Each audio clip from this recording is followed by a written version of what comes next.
성찬의 진정한 의미라고 하는 제목으로 말씀드리려고 합니다. 물고기가 물을 떠나서 살 수 없지요. 그런 것처럼 우리 믿음의 사람들, 하나님의 은혜가 없이는 한순간도 살 수 없습니다. 그래서 하나님께서는 우리가 잘 살아갈 수 있도록 은혜 주시기를 기뻐하십니다. 하나님이 언제 은혜를 주시는가, 어떤 식으로 은혜를 주시는가, 은혜의 방편이라고 이야기하는데, 하나님께서 우리에게 여러 가지 많은 방편으로 은혜를 주시는데, 그 중에 손꼽을 만한 것들, 그러면 가장 핵심적이고 중요한 은혜 주시는 방식을 꼽으라고 하면 말씀과 성례와 기도입니다. 하나님의 말씀은 우리가 처한 모든 상황 가운데서 우리가 기쁠 때, 행복할 때, 그럴 때뿐만 아니라 우리가 슬프고 힘들고 아프고 고통스러울 때에도 하나님은 모든 상황에서 우리에게 은혜를 베풀어 주십니다. 말씀을 통해서 우리에게 바른 길 가게 하시고, 또 우리가 어리석을 때 깨달아서 좋은 길, 옳은 길 분별할 수 있도록 분별력을 말씀을 통해서 허락하시고, 때로는 힘들고 어려울 때 말씀을 통해서 우리에게 위로의 말씀을 주시고, 그래서 말씀, 다른 어떤 세상의 책을 읽으면 우리에게 그런 삶의 위로, 영혼을 만져주는 위로를 느끼기가 힘들지만, 우리 하나님의 말씀은 우리에게 귀한 그런 말씀, 위로와 격려와 힘을 공급해 주시는 은혜를 더해 주십니다. 그러기에 우리 교회가 특별히 말씀 읽는 일, 성경 완독하는 일, 이거를 열심으로 권하고, 그리고 또 참여하고 있는 것 아닙니까? 열심히 말씀을 듣고 읽고 공부하고 암송하고, 그리고 묵상하면서 이 말씀대로 따라가는 그런 저와 여러분 되신다면 하나님께서 이 말씀을 통해서 풍성한 은혜 주실 줄로 믿습니다. 오늘 성례주일이니까 성례가 또한 하나님께서 은혜 주시는 방편인데, 순서를 조금 바꾸고 말씀, 그리고 성례, 기도 먼저 말씀드리려고 합니다. 기도는요, 말씀과 더불어서 우리에게 하나님께서 은혜를 베풀어 주시는 또 하나의 방편인데, 하나님과 대화하는 것, 하나님과 교통하는 것이 기도 아닙니까? 하나님의 뜻을 묻고 또 하나님의 뜻을 듣고, 기도를 통하여 필요한 것들을 채워주시라고 간구하는 것이 기도입니다. 그래서 응답을 받아서 그 믿음의 응답으로 하나님께서 하나님의 은혜의 창고를 열어주시고, 그리고 우리에게 필요한 것들을 채워주시는 정말 좋은 방법이 기도입니다.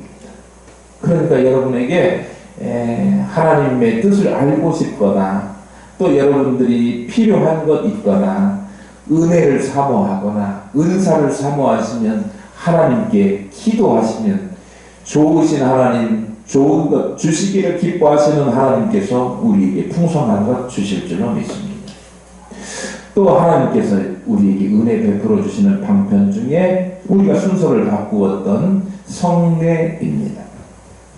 이 성례는 우리의 믿음을 더 강화시켜주는 그런 유익한 것입니다. 그래서 칼빈은 우리의 믿음을 강화시키는 데는 말씀과 성례가 동등하게 역사한다, 그렇게 이야기했습니다.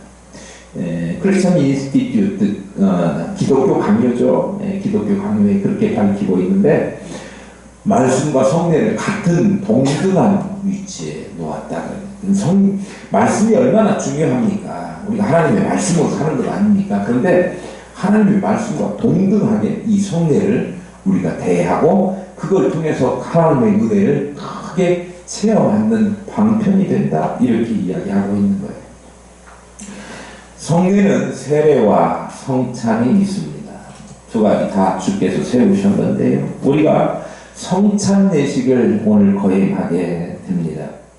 그 의미 또 그 의미를 바르게 알고 잘 참여하는 올바른 자세와 태도로 참여한다고 하면 크나큰 영적인 유익과 더불어서 복을 얻을 수 있게 될 것입니다. 그런데 오늘날 많은 성도들이 많은 교회에서 이렇게 귀한 은혜의 방편인 세례와 성찬이 단순한 연중 한두 차례 하는 행사처럼 의식으로만 여기고 있다고 하는 그런 모습들이 보여질 때 정말 안타깝지 않을 수 없습니다. 우리가 의식으로만 인식한다면, 행사로만 인식한다면 아무런 은혜도 유익도 축복도 누릴 수가 없습니다.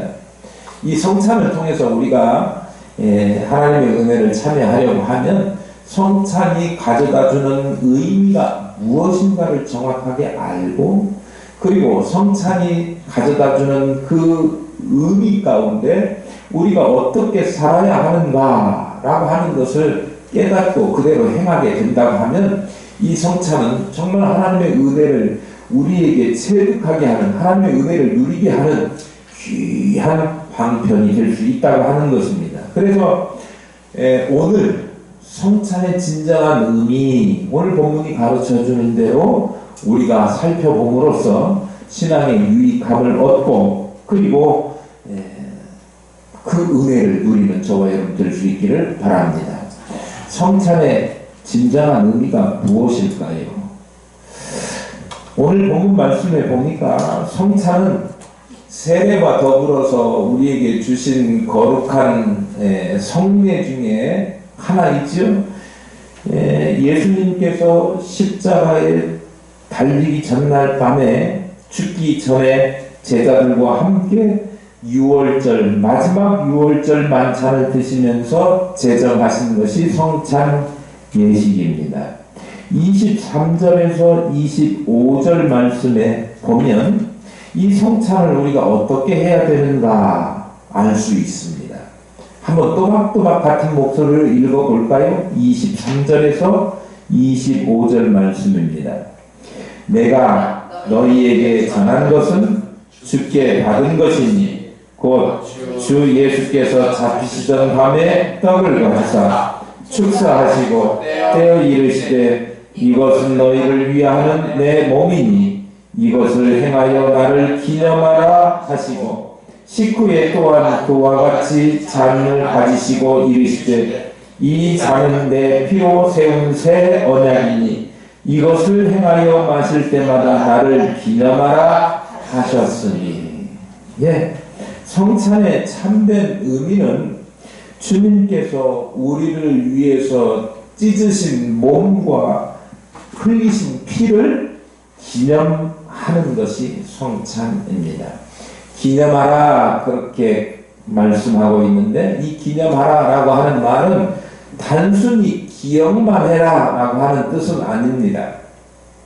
우리가 성찬식에서 먹는 떡은 우리의 죄를 대속하기 위해서 십자가에 못 박히신 예수님의 찢기시고 상하신 몸을 상징합니다. 또 성찬식 하면서 우리가 마시는 포도주는 우리의 죄를 깨끗하게 씻어주시기 위해서 십자가에서 흘려주신 주님의 피를 상징하는 것입니다. 로마 가톨릭에서도 이 성찬 예식과 비슷한 것이 있지요. 성체성사라고 이야기합니다. 사제가 이 성찬 예식을 할 때 축성 기도를 하면 떡과 포도주가 실제로 예수님의 살과 피로 변하게 된다, 이렇게 이야기합니다. 그것을 가리켜서 일명 화채설이라고 이야기하죠.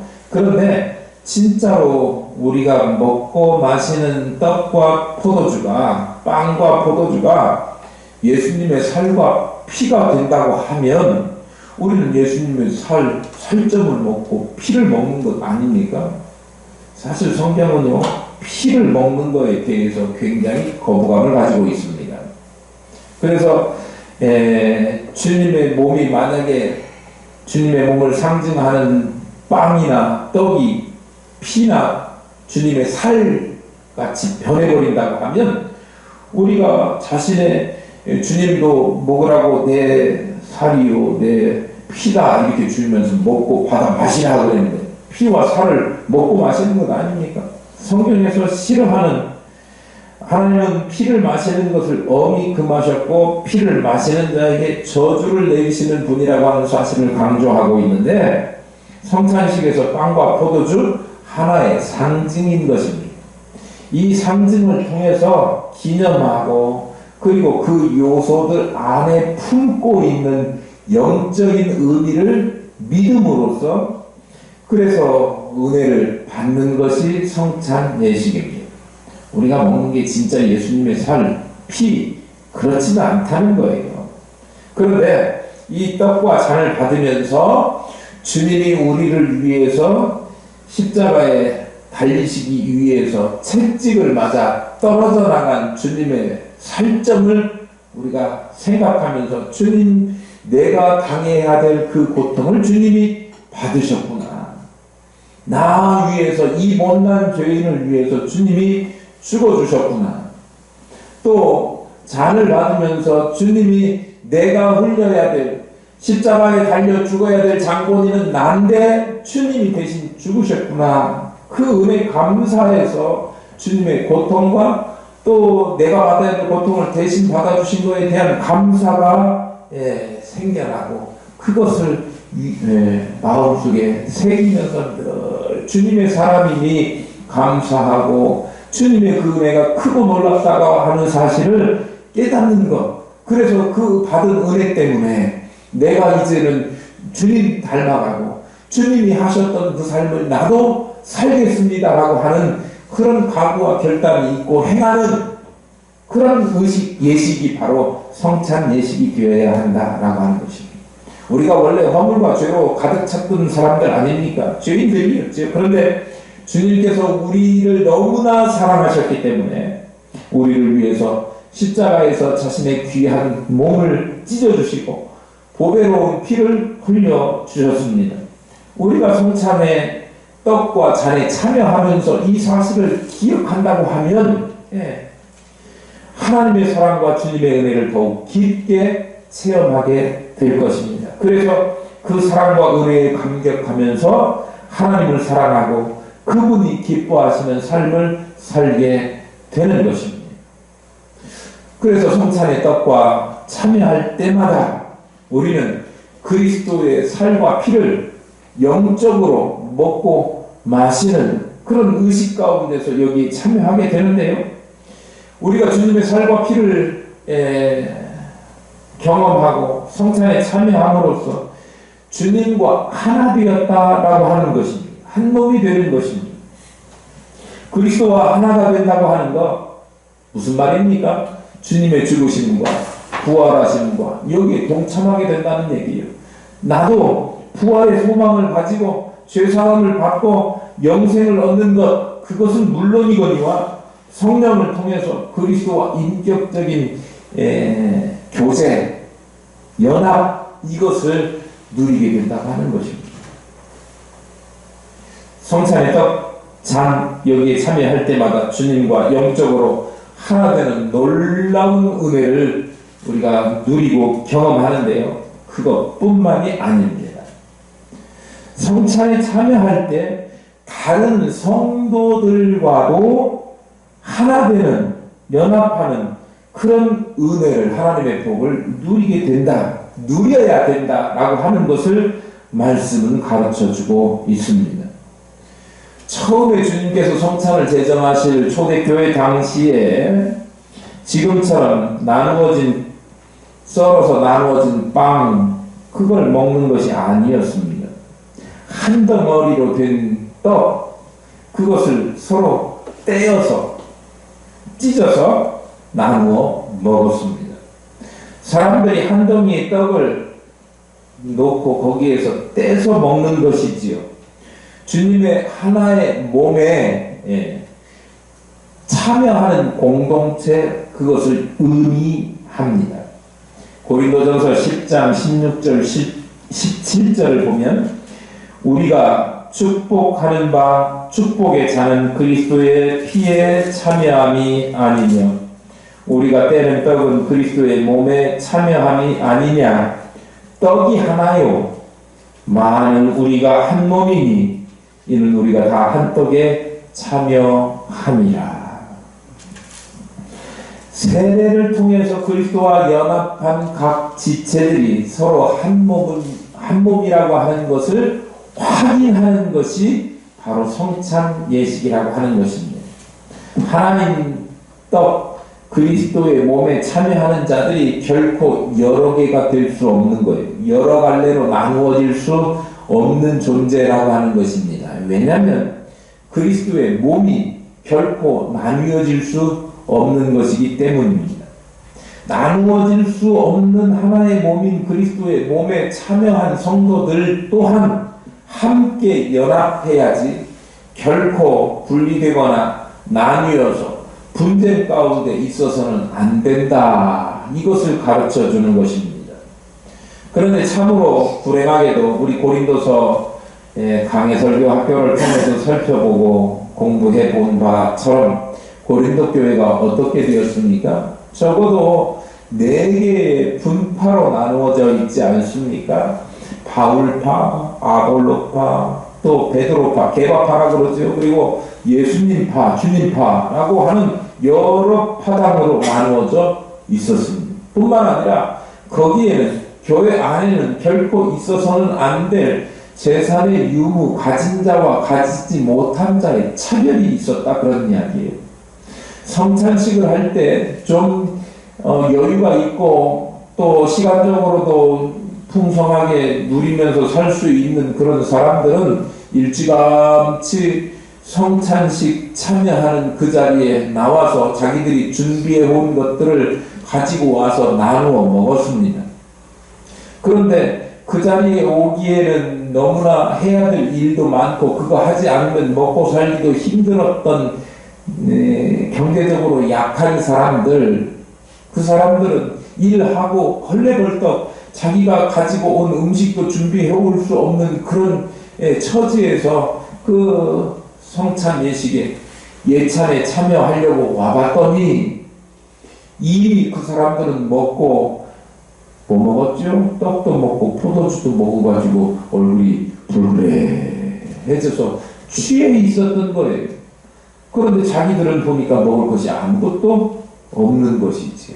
참여하지 못하게 되는, 그러니까 이 성찬식은요, 성찬식은 참여해서 자기의 배를 불리는 것, 그것의 유익이나 그것이 목적이 아니고 이 성찬에 참여함으로써 주님의 주님의 피와 살에 참여함으로써 그리스도와 연합하고 성도되는 하나 되는 것을 확인하는 그런 예식인데, 그 예식이 뭘로 바뀌었느냐 그러면 모여서 서로 있는 사람들끼리 좋은 거 나눠 먹고 포도주 좋은 거 따라서 먹고 마심으로 취하게 되고, 나중에 온 사람들, 소외되고 경제적으로 어려운 사람들은 거기에 참여하지도 못하는, 그래서 뭐가 생겼어요? 레이어 층이 생겼다, 그런 얘기예요. 잘 사는 사람, 못 사는 사람. 교회 안에서도 그게 나눠졌어요. 잘 사는 사람들은 참여하고 잘 못 사는 사람은 참여하지 못하도록 하는 거.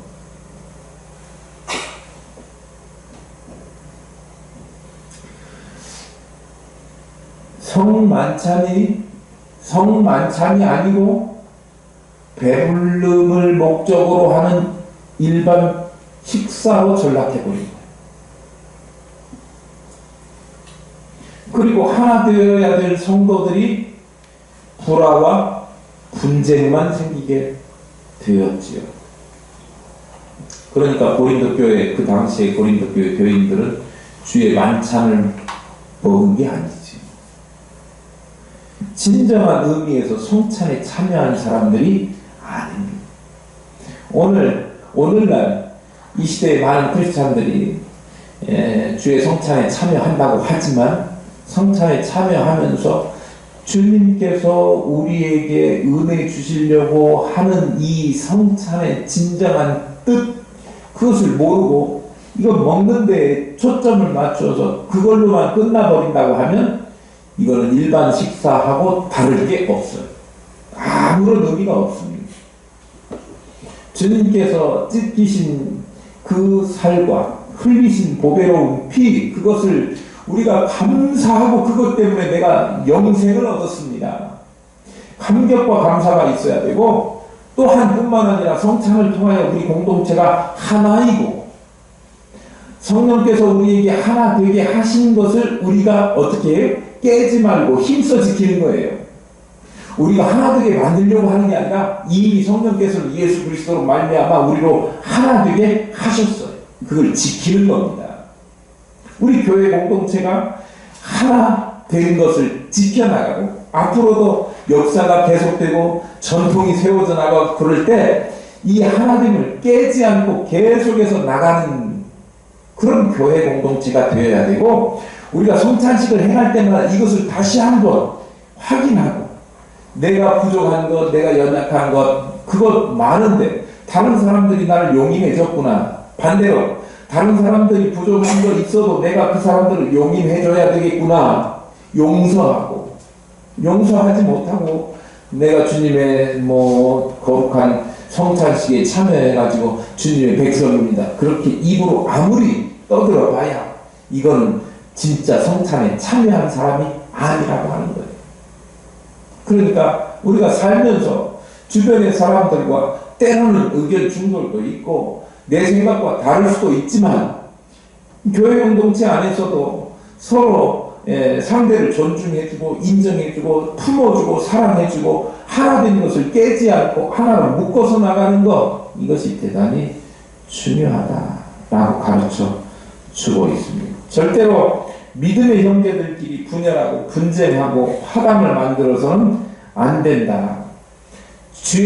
그러고 주의 그 만찬에 참여하는 사람들은 주의 만찬에 참여하는 것이 아니라 주님의 살과 피와 전혀 상관없는 떡과 포도주를 먹는 것에 불과하다는 사실을 우리가 기억하고, 성찬에 참여하면서 정말 이런 성찬 되지 않도록, 우리가 이거 조그마한 좀 큰 거에다 주지, 아주 작은 그 포도주잔 주잖아요. 그거 먹자고 하는 거 아니지 않습니까? 정말 주님의 가르치신 그 성찬의 진정한 의미를 다시 한번 즐기고 지켜나가는 저와 여러분들 되기를 축복합니다. 26절에 보니까 너희가 이 떡을 먹으며 이 잔을 마실 때마다 주의 죽으심을 그가 오실 때까지 전하는 것이라 그렇게 말씀했습니다. 성찬에 참여하여 주님께서 죄인인 나를 위하여 자신의 귀한 몸을 찢어주시고 보배로운 피를 흘려주셨다는 사실을 깊이 묵상하고, 또 그 죽으심을 주님이 재림하실 때까지, 다시 오실 때까지 부지런히 전할 책임을 우리에게 부여해 주셨습니다.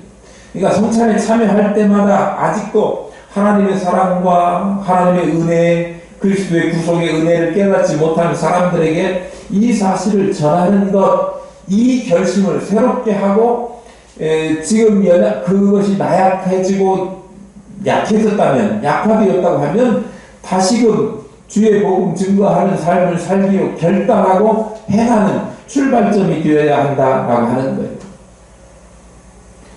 우리 교회가 부지런히 전도하는 일, 선교하는 일, 우리 힘이 닿는 데까지 최선을 다해서 세계 선교하는데도 일주하고, 그리고 주변에도 아직 믿지 않는 사람들이 많지 않습니까?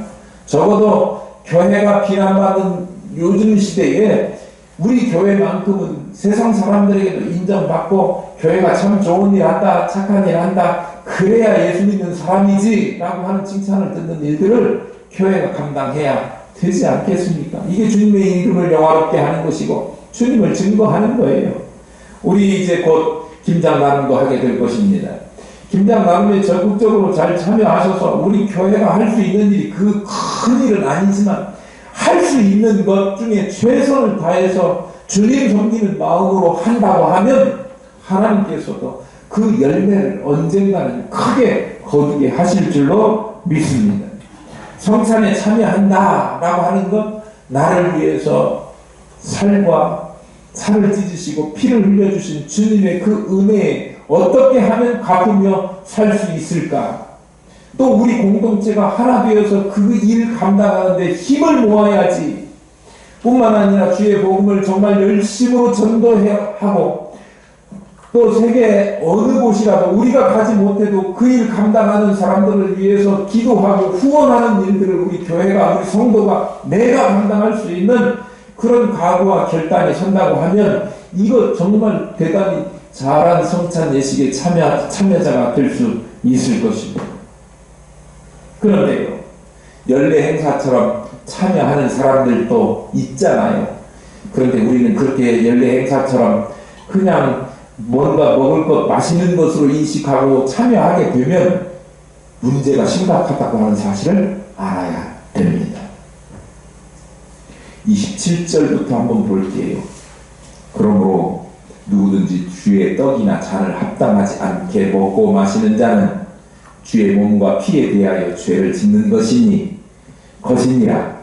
사람이 자기를 살피고 그 후에야 이 떡을 먹고 이 잔을 마실지 주님의 몸을 분별하지 못하고 먹고 마시는 자는 자기의 죄를 먹고 마시는 것이니라. 뭔 얘기예요?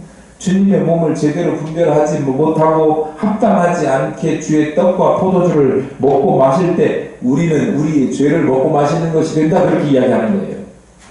자신의 죄를 먹고 마신다고 하는 말은 하나님의 심판을 자초한다라고 하는 말과 동일합니다. 고린도 교회 성도들이 성찬의 진정한 의미를 깨닫지 못하고 그냥 자기들 먹는 데에 치중해서 일반 식사처럼 만들어서 의식만 남아있었던 그들의 성찬식은 축복의 은혜의 방편이 되지 못했고 오히려 그것이 주님의 심판받는 그런 일이 되어버렸다. 증거가 있습니다. 30절 한번 볼게요. 그러므로 너희 중에가 누구예요? 성찬을 제대로 참여하지 못했던, 성찬을 성찬되게 하지 못했던, 성찬의 참된 의미, 진정한 의미를 살려내지 못했던 고린도 교회 성도들을 이야기하는 거예요.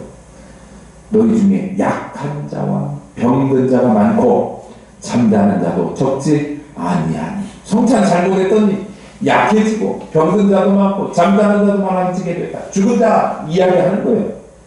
많았다며요. 성찬에 참되게 참여하지 못하고 그냥 의식적으로 행위로만 참여했던 그 사람들에게 임한 심판이에요. 얼마나 불행한 일입니까?